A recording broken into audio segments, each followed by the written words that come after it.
Bonjour, bonjour. J'espère que vous allez bien, que vos vacances se passent bien. Bref, que tout est ensoleillé et merveilleux dans votre vie. Bienvenue dans cette vidéo, cet épisode 2 sur mon livre des ombres. L'épisode 1 avait visiblement beaucoup plu, puisque c'est cette vidéo qui m'a permis de grimper un petit peu sur YouTube et finalement d'avoir beaucoup d'abonnés. Cette vidéo a aujourd'hui 40 000 vues, plus même, je pense que vous l'avez vu.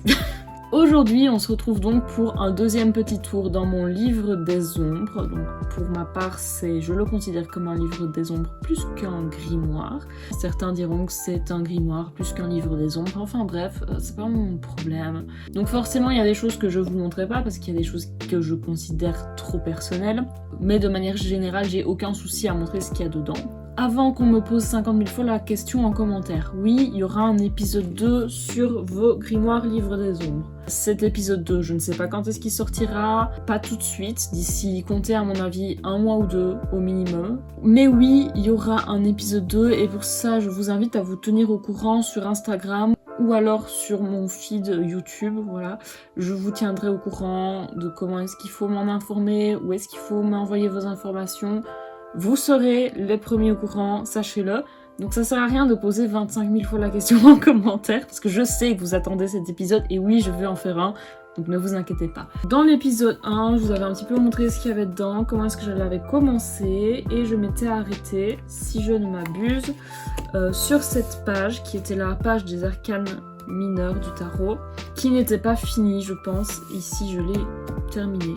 Il y avait également une autre page que j'ai faite, qui est celle-ci. Je pense que la page de Maybonne était déjà faite. J'ai fait ma page des favoris d'octobre. Je vous réexplique si vous vous souvenez pas, mais en fait chaque mois, cette année en tout cas, j'ai essayé de noter 3 choses qui ont attiré mon attention et sur lesquelles je me suis arrêtée. Donc ça peut être des symboles, des pierres, des plantes, des animaux.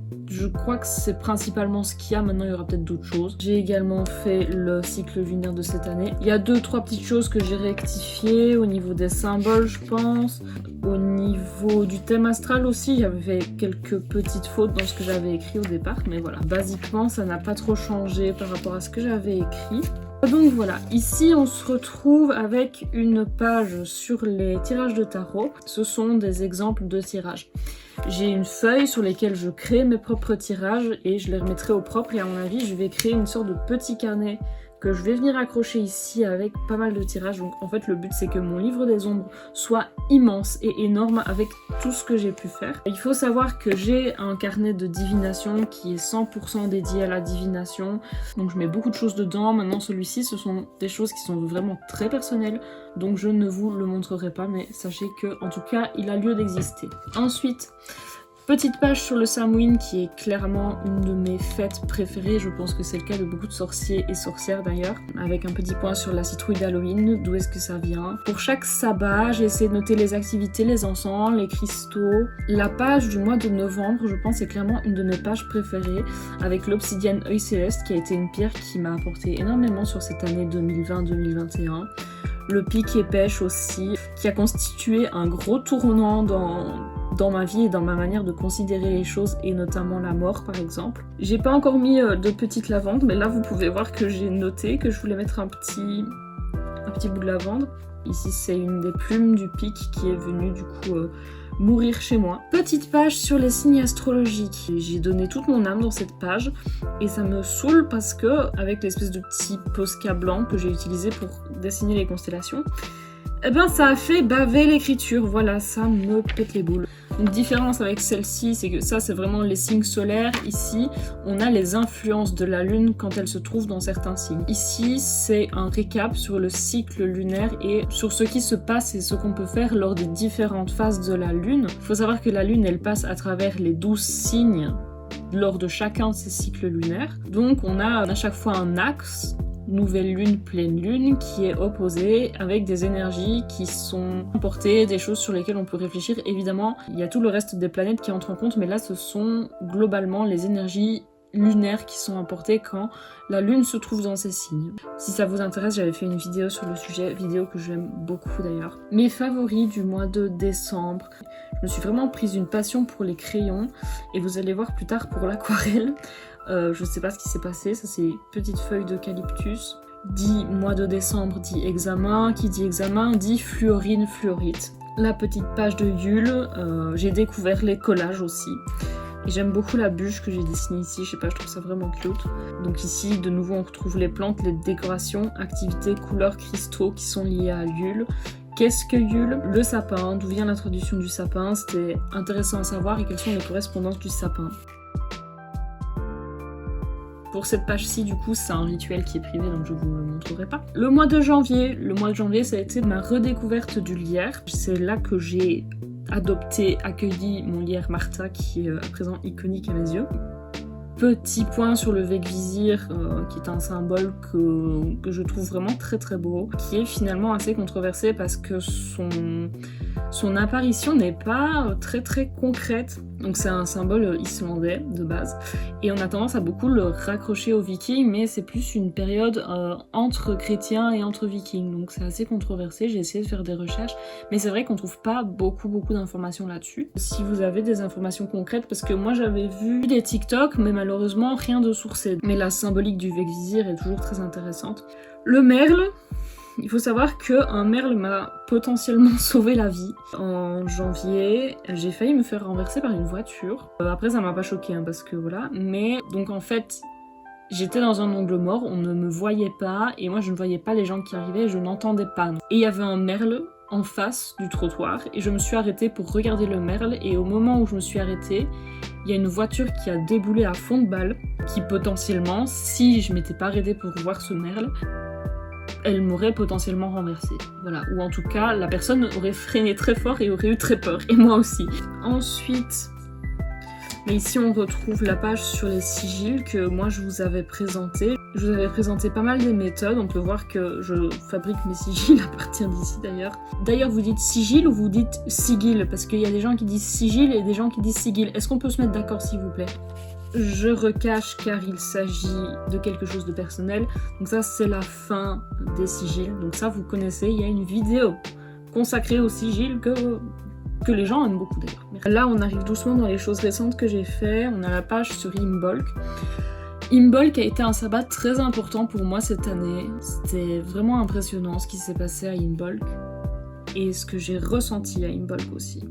De nouveau, les traditions liées à ce sabbat, les plantes, les cristaux, décorations, la croix de Brigitte et mes favoris du mois de février, l'Ouroboros. Faut savoir que l'Ouroboros est un symbole qui me passionne et qui m'intrigue depuis très longtemps. J'ai même une bague que je porte quasi tout le temps. L'Ouroboros, c'est vraiment un symbole que j'aime beaucoup. Il est sur ma page de garde d'ailleurs.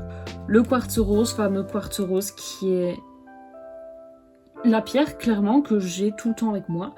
Et la petite grenouille, parce que la grenouille, je trouve que c'est un animal sympa. Voilà, je n'en avais pas vraiment vu, mais j'avais pas de truc qui m'avait fort marqué au mois de février. Mais la grenouille, je sais pas. La grenouille est arrivée dans mon cerveau et je me suis dit, ben je vais me renseigner là-dessus et on verra. Mes fameuses pages sur la rechargement et purification des pierres et cristaux. Alors, je sais pas si tout est juste, mais ça m'a pris une chier de temps pour faire tout ça. Et il faut savoir que tout n'y est pas. Je sais qu'il y a des cristaux qui n'y sont pas. Maintenant, voilà, il y a quand même des grandes lignes en principe. Je suis assez fière et contente de ces pages. Ça m'a pris, je crois, 3 mois à les faire. Bon, évidemment, parce que j'avais la flemme, mais quand même. Bon, on arrive doucement à la fin. Et ici, c'est une page sur les runes. Je me suis inspirée de ce que j'avais vu dans vos livres des ombres, pour être honnête. J'ai vu qu'il y en avait qui avaient fait des collages avec des petits clapets, je sais pas si on peut appeler ça comme ça. J'ai trouvé ça incroyable et du coup ben, je l'ai fait pour les runes parce que je trouvais vraiment que c'était un... Déjà ça me permet de les mémoriser à guise.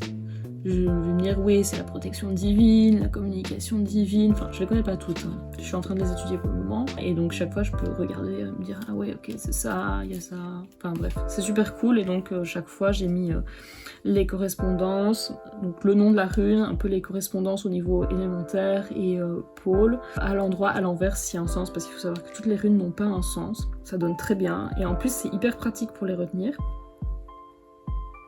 Ouais, donc la semaine prochaine, normalement, vous aurez la vidéo sur les runes. Je vous pitcherai la vidéo au moment de la vidéo, mais normalement, la semaine prochaine, c'est vidéo sur les runes. Ici, c'est un truc que j'avais vu sur Instagram à un moment donné, qui reprenait pas mal d'éléments et qui les reclassait par pôle et par élément. Sauf qu'en fait, quand je l'ai dessiné, j'ai retraduit, parce que c'était en anglais, j'ai tout retraduit, et je me suis rendu compte que ça correspondait plus du tout à ma vision des choses. Donc ça n'a plus lieu d'être, et à mon avis, ça va être effacé, parce que c'est au crayon et je l'ai jamais remis au propre. Ou alors, je vais le retravailler à ma manière. Et ici, on a la planche de radiesthésie pour le pendule, pour la communication. J'aimerais bien décorer ici tout autour. Maintenant, je ne sais pas si je fais des mandalas, si je fais tout en noir. Je ne sais pas. Là, potentiellement, du coup, ce serait d'autres planches de radiesthésie. Je ne sais pas encore. Et donc voilà, après il y a des petites notes, mais rien de concret, rien de mis au propre en tout cas. Et là derrière on a tous mes petits post-it et toutes mes petites notes. De toute façon c'est souvent quand je pars en vacances que je remets tout au propre bien correctement et que je prends le temps vraiment de dessiner parce que j'adore dessiner. Donc voilà. J'espère que cet épisode 2 sur mon livre des ombres vous a plu du coup. Moi j'adore vous le montrer, j'adore avoir vos retours et puis j'adore aussi voir les vôtres. Donc ne vous inquiétez pas, il y aura, oui, un épisode 2 sur vos livres des ombres, ne vous inquiétez pas, vraiment. Sur ce, j'espère que vous avez passé un bon moment en ma compagnie, que vous êtes ressourcés et plein d'amour et que vous allez aller répandre tout ça autour de vous. Je vous souhaite une très belle journée, une très belle soirée, peu importe l'heure qu'il est. Je vous fais plein de bisous, je vous dis à la semaine prochaine. Merci d'avoir regardé cette vidéo. N'hésitez pas à la partager, à commenter et tout. C'est toujours bon pour le référencement. Et le like aussi. N'oubliez pas le like. Merci.